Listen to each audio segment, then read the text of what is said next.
product manager for learning and growth here at Ausmed. I reckon you've been here 5, 6, 7 months. Coming up on 7 years, actually. So, 7 years, and there's no Whoa. 7-year hitch. There is a 7-year absolute success moment. 7-year hitch, isn't that what you have in a marriage? I think it's an itch. It's an itch, Zoe. itch. It's not an itch. Well, there's no itches that need scratching, because you have come off creating something very cool.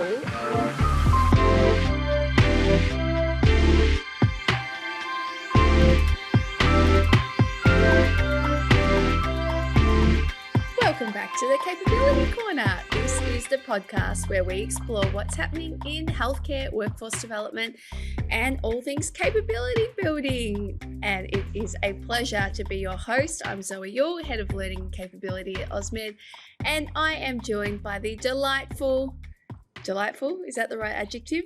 What? Who am I going to say? I mean, it's not me. We're already questioning. Delightful Chief Customer Officer, Michelle Wicky. You were not going to say that. No one's ever called me delightful in all of my life. And I'm joined by Chief Nursing Officer, Dr. Karen Patterson. How are you? Welcome.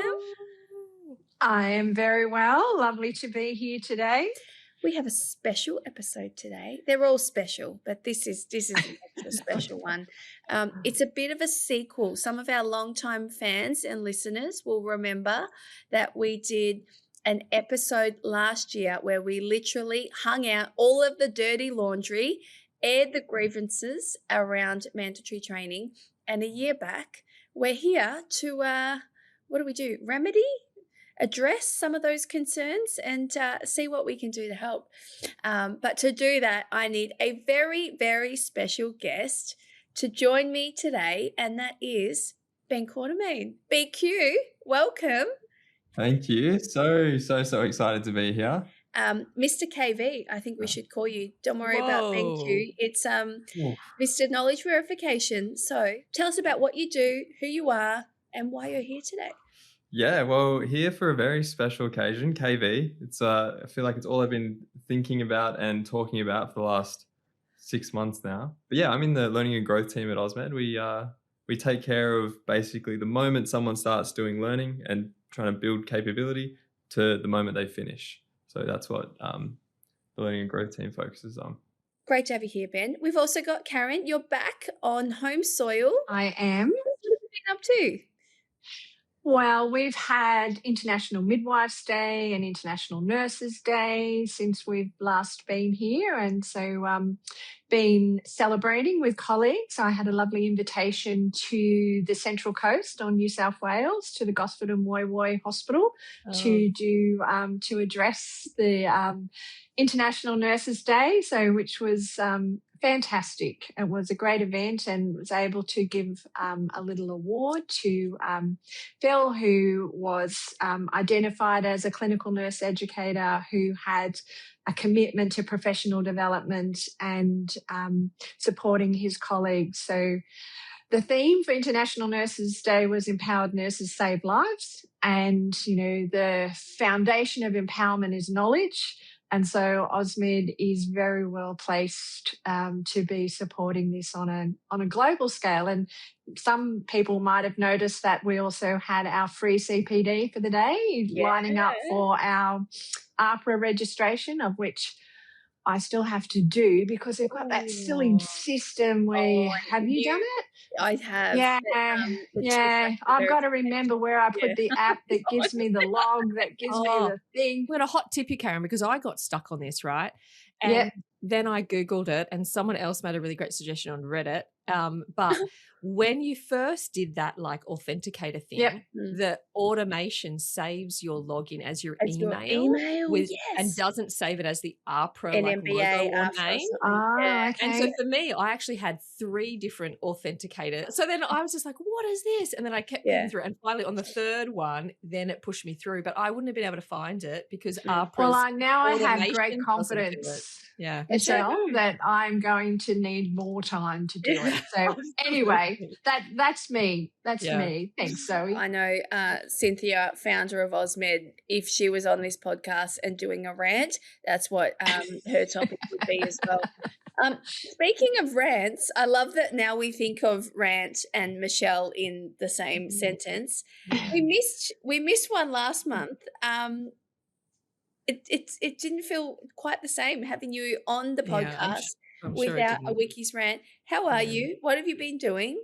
Yeah. What's Well, Did anyone call you, Michelle? That's what I want to know. look, I've had 17 phone calls while I was curled into the fetal position of my bedroom in the dark, rocking because I haven't been able to release the tension of not doing a rant last episode. So, frankly, like I've barely crawled into my office to make this podcast today. And so I need to get this off my chest because otherwise, like, I'm going to be back in that fetal position. Yep. So really, like, what's killed me lately is that mandatory training, you know it, right? We are doing the same stuff over and over again. Yeah. And I'm now doing it as the regulatory requirements at Ausmed for workplace health and safety and all that really important stuff in corporates and SASs. But we have to do it here. It's annoying. And I'm pretty sure like I contributed solidly to half the content in all of these modules. And then I'm still having to complete the modules again. I mean, how infuriating is that? And so I'm just sitting there thinking about the nursing experience and the aged care experience and the acute care experience of all these people that probably also have been educators and contributing to modules. And then they have to go and complete the module that they actually authored. Or that they've been in this facility or doing this job for 10, 15, 20 years and they're doing the same topic over and over again. And we sometimes do get that request of like, can you not just make it different? Can you not just make a new one?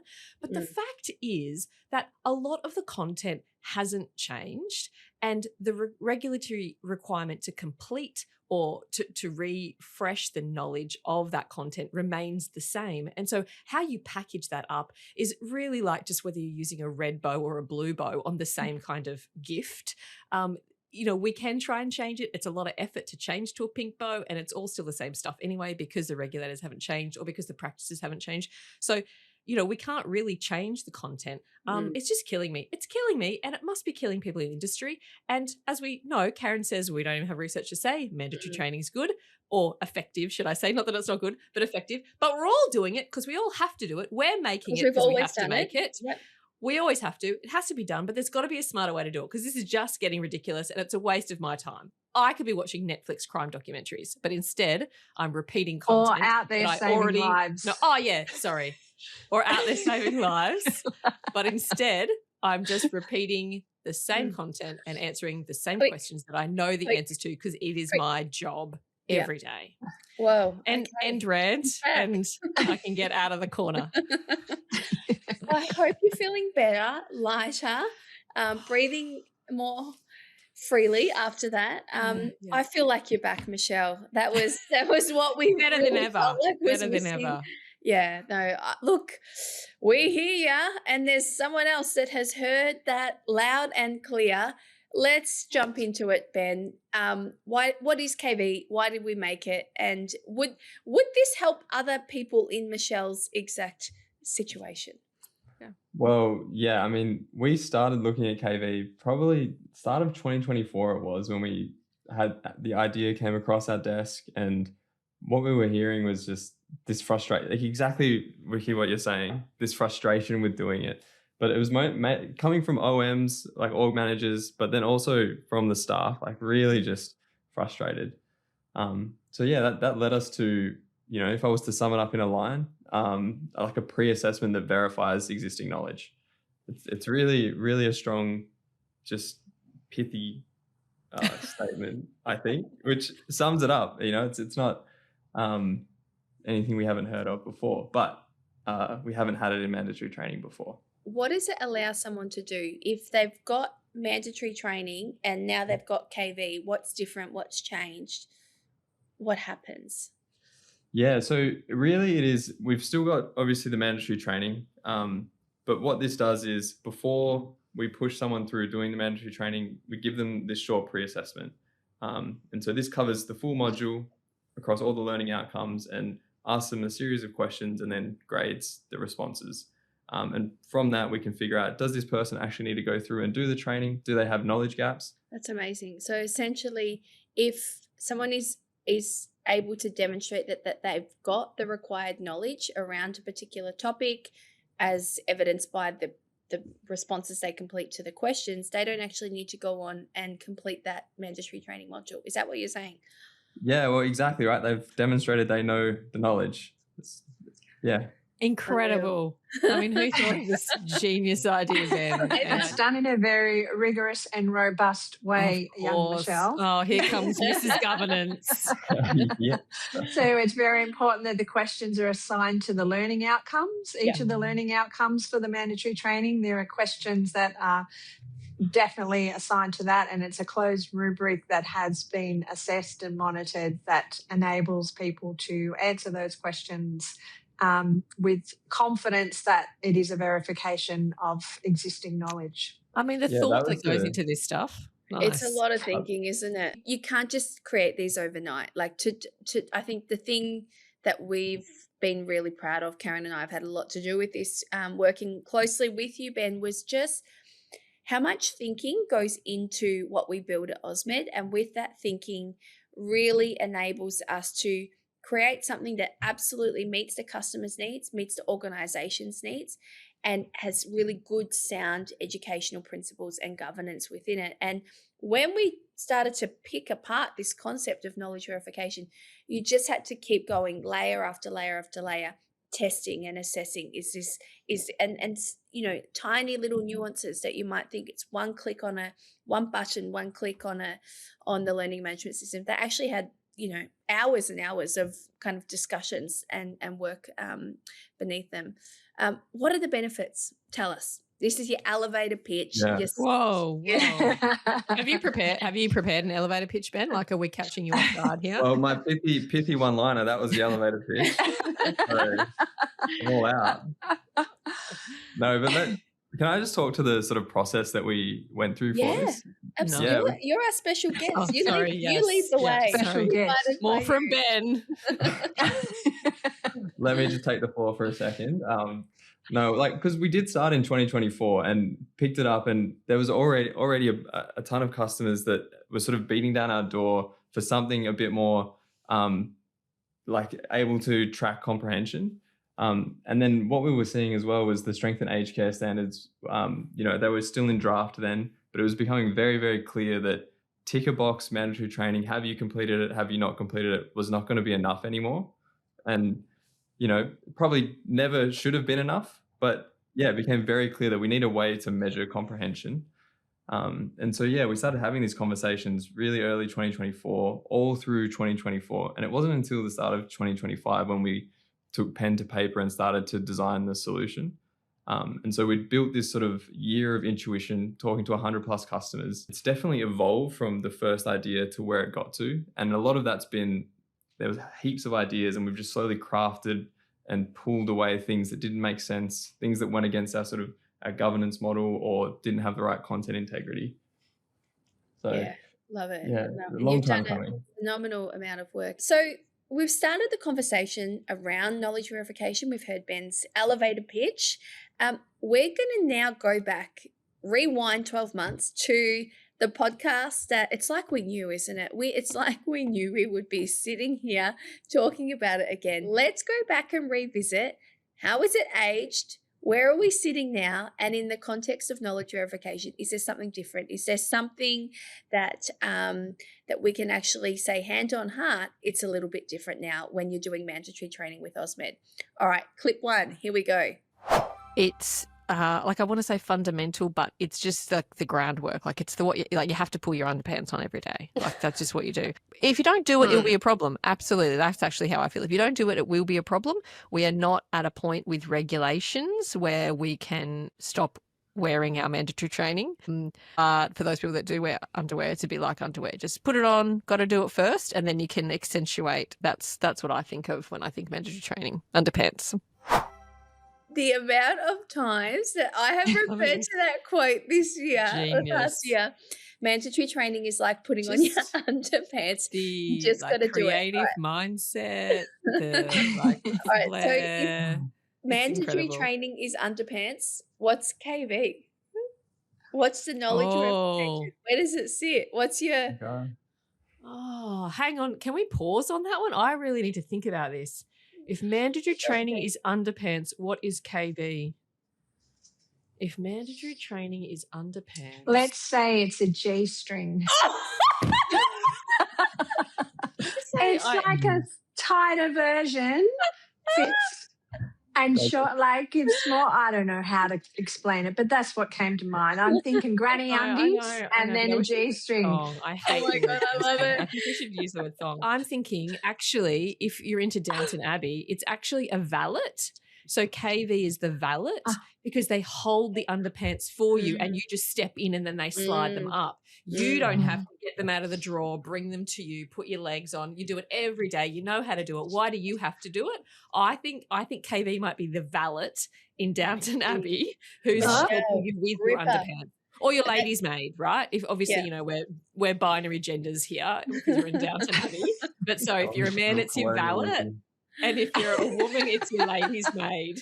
That's what KB. I think that's... I want to know what Ben thinks. Yeah. Ben, what's your... All right, so let me get this analogy straight.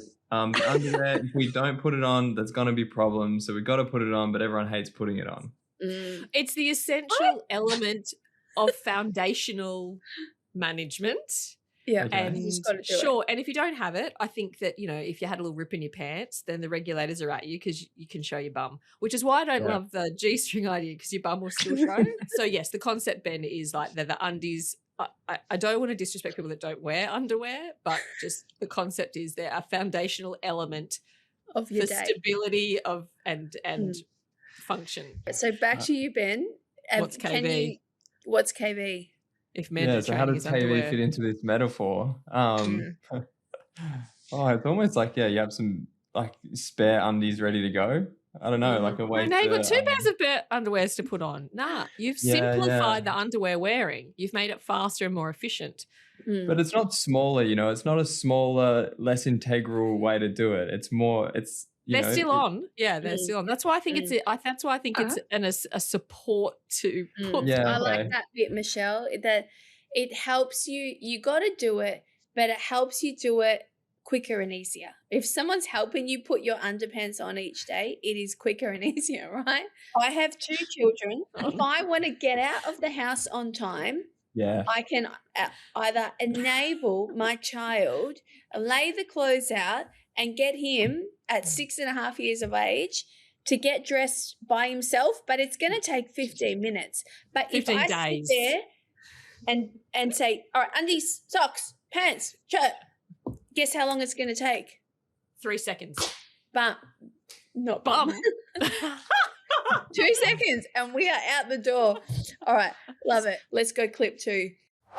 Is that there isn't actually any evidence that really supports that it's effective. So our measure of effectiveness is that the box is ticked. So it's about completion. Completion rates. They're the obsession point. Of success. So why are we still doing mandatory training if the evidence doesn't support it? The amount of money and time that goes into mandatory training, it really is an area for further review, and really it just comes from being risk averse. Oh, that was a juicy one. Sorry for interrupting you, Karen. I get a sentence out with someone's head. All right. So last year we talked about basically there's no evidence to support that's actually effective. And our measure of effectiveness is that a box is ticked. Rubbing my hands together on that. What's changed with KV? It's still about completing mandatory training. It's not saying that what is important isn't covered. And I think, which is how mandatory training came about, was about there was critical policy, legislation or practice issues that required as an organisation that the collective of your workforce was aware of them and able to take appropriate action. And aged care, and I think I've said it before, is leading the way in saying, well, is it enough? is this giving us enough information? How can we be assured that they actually know? And how do we actually help people move along that competence continuum as well? So it's moving from being siloed interventions of learning to actually thinking about a continuum or a capability system. So when we think of knowledge verification, it's actually providing feedback to the individual that they have, they've verified their knowledge. So they, you can, because I was thinking about this, because I was thinking it would be interesting even in yourself, because it is people like to test things out. So it's just a natural thing to be doing. So to test your knowledge out, I think that would be quite rewarding. From an evidence-based perspective, we would say that completion is a signal, but then we say that verification is a measure of assurance. And that gives us more confidence to move into the next cycle of skill and competence from there. You talked about that it gives the learner, the adult learner or the staff member that data point around their own comprehension. I think the other benefit is that it gives the organisation a sense globally. This is the comprehension level of this particular job role or this particular facility. And with that, the effectiveness comes from more effectively running a learning and development plan or program throughout the year. Because if the comprehension data is showing that for this particular area, we've got really high levels of comprehension, guess what? Do we need to retrain that next year? As opposed to data that reveals that maybe in this particular area, we thought we were doing great, but actually our comprehension data is lower than we thought. We need to put some additional activities in place to support that. So I think it makes that plan, implement and evaluate cycle better. And we're evaluating more. We're going up in the Kirkpatrick's model and getting closer to that holy grail. Michelle, what are customers saying? Are they talking about this in terms of effectiveness? What are they loving about it? Yeah, I think there's two factors at the moment, if I'm super honest. And factor one, which I like, is just that actually this is a really good cost saving that's not compromising on quality. So let's be honest, irrelevant of governance, irrelevant of, all the good, really important regulatory stuff. The fact is that this move is helpful to organisations that are really struggling around their learning costs. And so this is just actually a practical change to how they're doing things and being able to manage that cost saving and finding some savings in safe places. And this is one of those areas. And then the second one is, just this level, again, like I love that we've put so much effort and time into the controls and the governance and the thought, the learning outcomes around it. But really when it gets out to, when it gets out to the customer base, they just like that it's respectful. We have this knowledge and we're tired of being asked the same question year after year when it is what I do day after day. Just on this respect idea, what we've noticed early on is that when people are just forced through the mandatory training and they think that they know it, they're not receptive, they're not willing to hear the training. But what we've noticed is as they go through and they do a KV and they fail, they're much more receptive and engaged throughout the module. Because, we've said to them, hey, you say you know this, test yourself, and then they get to the end and they've failed, or there are learning outcomes that they're not super clear on. How would we talk about fail, Ben? Let's There's knowledge gaps that they have that they can then go on to fill. But yeah, like broadly, it's like asking someone's knowledge on something before trying to explain it to them. I think people are much more receptive when they've seen that respect, and that's what we're seeing with KV. Great. And I think that's a great point. It's really nice to see that. That is the piece of objective data that's making them say, this is not an argument between my supervisor and me. This is not an argument between my colleague and I. This is not a criticism of an observation of practice. There's actually some really nice, clear, objective data showing me that I didn't know what I thought I knew. And now, I can manage that in what could be a really vulnerable place. I can, self-manage that and now change that approach. So, I really love that too, Ben. Okay, so we're going to go next clip. I just feel that the mandatory training part of it is eroding trust between the staff and the workforce and the managers and the board, rather than building trust. And we know that building trust is the critical ingredient for a learning organisation. Love it. Do you still feel that way now, Karen? Are we still What do you think? trust, or have we brought it back? Obviously, my bias is I do feel that it does foster trust. And as Ben was saying around how people are approaching, it's trust in yourself, that, you think you know something, and when it's verified, if it isn't verified, well, then you're more motivated rather than just thinking, that I have to do this because they made me do it. Being about, okay, this is important. I've got a knowledge gap here. Ben, you got the benefit of seeing the org manager's perspective and the users or the staff members' perspective. Any signals or signs that trust piece is coming together, positive experiences around learning? What are you hearing from that relationship perspective? Yeah, so from the staff side, it's been very, very positive. I've got a little quote here, which I'll just read out. Go for it. It sounds made up. I will preface it by saying that, but it's real. So someone did a KV when we first released it, and they said, "I love that I go to show that I already knew the topic. I love that I got to show that I already knew the topic before having to watch something that I already knew." Yeah, beauty. And I think that's perfect. That's exactly what it's intended to do. What a slogan. Let's just brand that everywhere. It's got a ring to it. I knew that I loved that I saw it, that I knew it before I had to prove that I knew it. It's good. Print the t-shirt.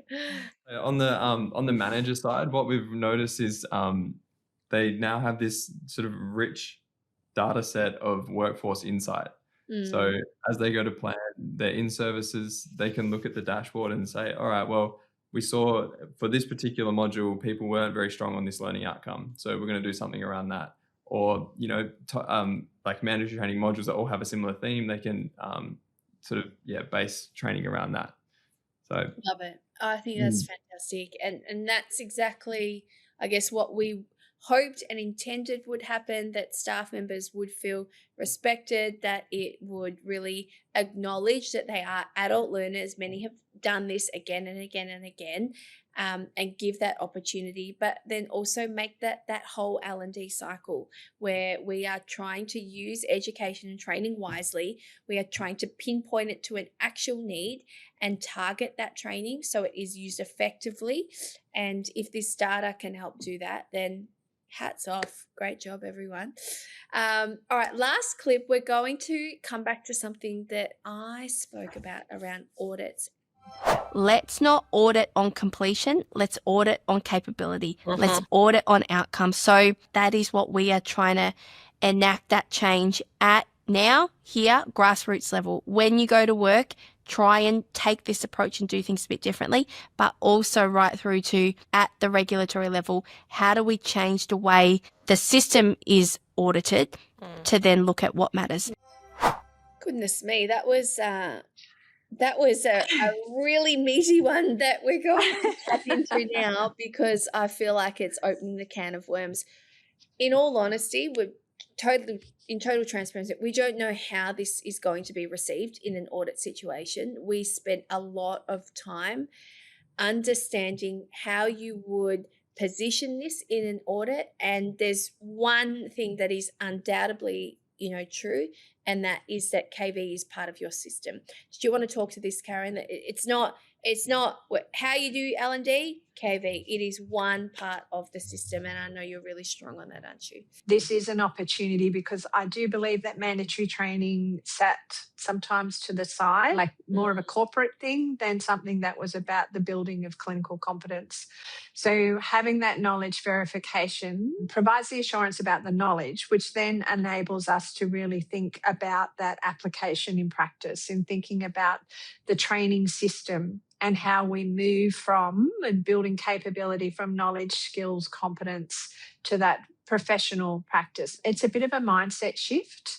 And it actually is part of, and I think, you were talking about the audit, that's actually what's in the standards. That is what they're asking for. And they're asking for it within a continuous improvement cycle. So what, as Ben was saying, people or organisations, learning and development managers are getting feedback in regard to how often knowledge verification is utilised and effective and how often not. So it helps them take a data-driven approach to planning their training plans and what they can focus their attention on, where there's areas of expertise, where there's gaps, and how to build on from there. And from a standards perspective, it's a risk-based approach. And within that, what they're looking for from an organisation and from their learning and development system is that they've developed a system that's appropriate for the people, for their workforce, and that they have evidence to support that their approach is in an improvement cycle. So it really is quite, it actually brings mandatory training to life from there as something that is can provide the foundation of knowledge, but being part of that continuous improvement cycle. And it might verify in regard to, well, we do need to focus more attention in this space. And that's, and that is why we're not going in this place, but we've got other risk mitigations in place. Yeah. So it's really important as, again, the learning and development process is part of the overall organisation's quality improvement narrative, particular in looking at the performance of an organisation and its safety and quality. Excellent. Yeah, I was sort of viewing it like a springboard. It's not the only thing that you do. It's a key part of what you do, but it's a springboard or a stepping step to the next thing that you do. Did you want to talk to that, Ben, on the audit front? Yeah, well, I would just say on the, I love the idea of it being, it's part of a system, and what it's enabling within the Ausmed system is kind of a dynamic pathway is how we've been thinking about it. So now that we have this comprehension data, we can really route people through to the training that they need. So, previously before KV, it was just like this shotgun approach. Everyone gets the same thing no matter what. But now we can actually, assess and then direct based on what we find. Beauty. It's like a triage almost. We're triaging where are our knowledge gaps, what do we need to do, and then putting you in the right direction as a result of where you show up. Exactly, and really filling those gaps when we get the opportunity. Yeah, beauty. It's really important for people to know that from Ausmed's perspective, this has been built into business as usual. So, from Ben and the work that they've done, which is about looking around innovation in learning, it's been integrated into BAU within Ausmed. So it's not like people have to buy an add-on or something from there. It's actually how we do business. Yeah. And, free. I think that's fantastic. Yeah. It's included with the Ausmed contract. There's no going back. We're going forward. What I want to tap into, Ben, is what's next? What's on the horizon? And maybe two parts of that question. Where do you see knowledge verification going? Additions, improvements, more layers within that. And then popping knowledge verification to the side, what's next for you? What else are you working on? Yeah, so on the KV front, it's heaps. What we've really noticed is the uptake has been strong, and in product, typically when you're getting a lot of feedback, it means people are getting a lot of value from it. There's 101 little things we need to improve that will make it better. But sort of the big things that we're looking into is bringing in sort of a KV pulse check.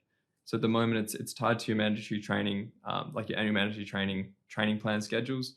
But what we're hearing is that people want to be able to just do a quick pulse check. Like they're planning their next year's in-services. They want to do a pulse check on a specific topic. They want to just be able to sign out KV. That's exciting.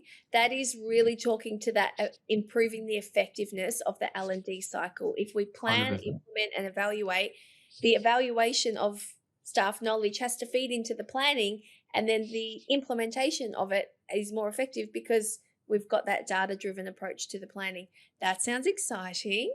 Yeah. Stay tuned, everyone. Yeah, and then just really expanding out our workforce insights. That'll be the next thing. So At the moment, you can see sort of how well in aggregate people do against a certain learning outcome, but we want to go deeper there and make that really useful. So yeah, again, really to inform the training that then happens as a result. Yeah, I think benchmarking, taking that out from one organization and saying how do many organizations that are in our similar similar boat do it. That's also very, very, that'd be cool to explore. Maybe we'll be talking about that in a year's time, and this will be the clip where we go back to it. But yeah, more broadly as a learning and growth team, we're now just trying to assess what this system looks like. So sort of the most upstream thing that we have within Ausmed would be the policies. So how do we link our policies through into the training that happens? So yeah, that's forefront of our mind at the moment, doing a lot of work there. So stay tuned. Hopefully something good there soon. Very exciting. Love it. Yeah. All right. Before we go, we've had our Wikis rant, but we need to do a shout out because we usually do them at the start of the episode, but we've twisted and turned and putting it at the end for this particular one. I've got one in mind, but Karen, any shout outs on your radar? Who do you need a shout out to this month? And we'll get to you, Ben. So get one ready. Well, I will shout out to some colleagues who are with Karatani, which is a child and family health organisation in New South Wales, who had said that they had been listening to our podcast. So, hello. Hi, everyone. Thanks, Karatani. Great to have you listening. Ben, who would you like to shout out? I think no surprise, definitely for you three, it has to be Dazzling Darren. Darren's product designer. We work hand in hand. We work super closely on this whole project.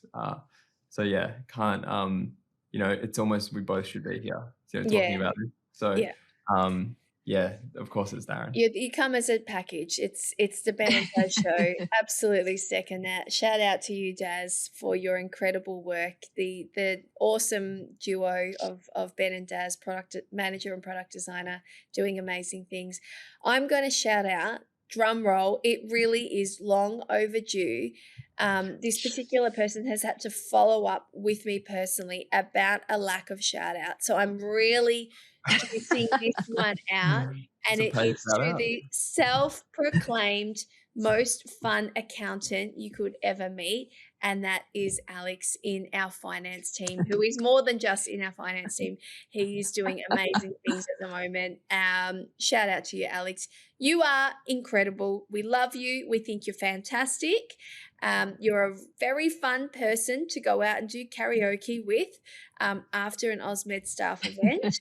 I will say that.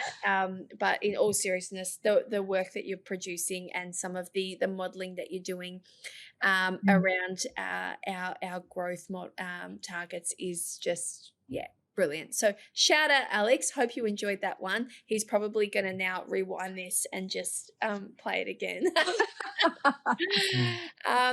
Before we finish up, I am going to do a few shameless plugs, and that is to mention that knowledge verification is available now for around 50 eligible modules, which we didn't touch on too much. But it is an important thing to note that not all modules are eligible for KV. For high-risk clinical or psychomotor skills, for something like a medication administration, manual handling, bullying or harassment, where there are very clear work health and safety legislation requirements around doing specific training, they are not eligible, but there are plenty there to choose. So please check it out.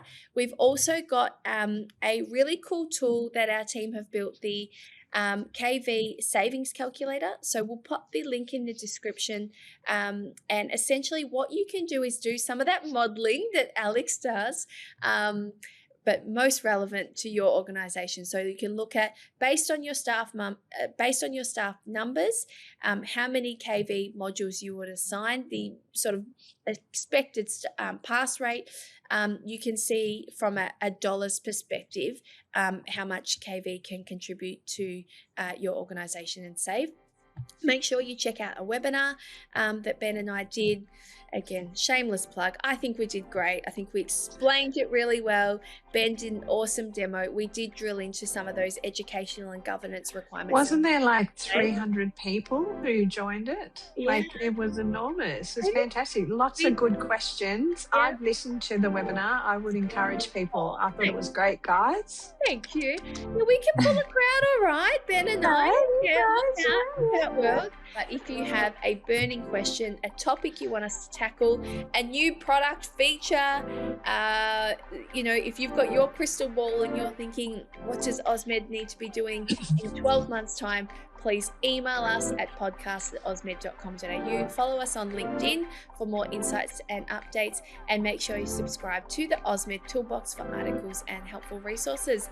Thank you, Karen, and thank you, Ben, our special guest on today's podcast. It's been great having you on, and I hope you've enjoyed your debut. We'll have to get you back. Thanks for Just having let me. us know when the next shiny new, workforce insights, policy link, whatever it is, whenever it's ready, we'll have you back to talk about it on another episode. Look forward to it. Thanks for having me. Fantastic. Thank you. Until next time, see you later, and thanks for joining us. Thanks, folks. Bye.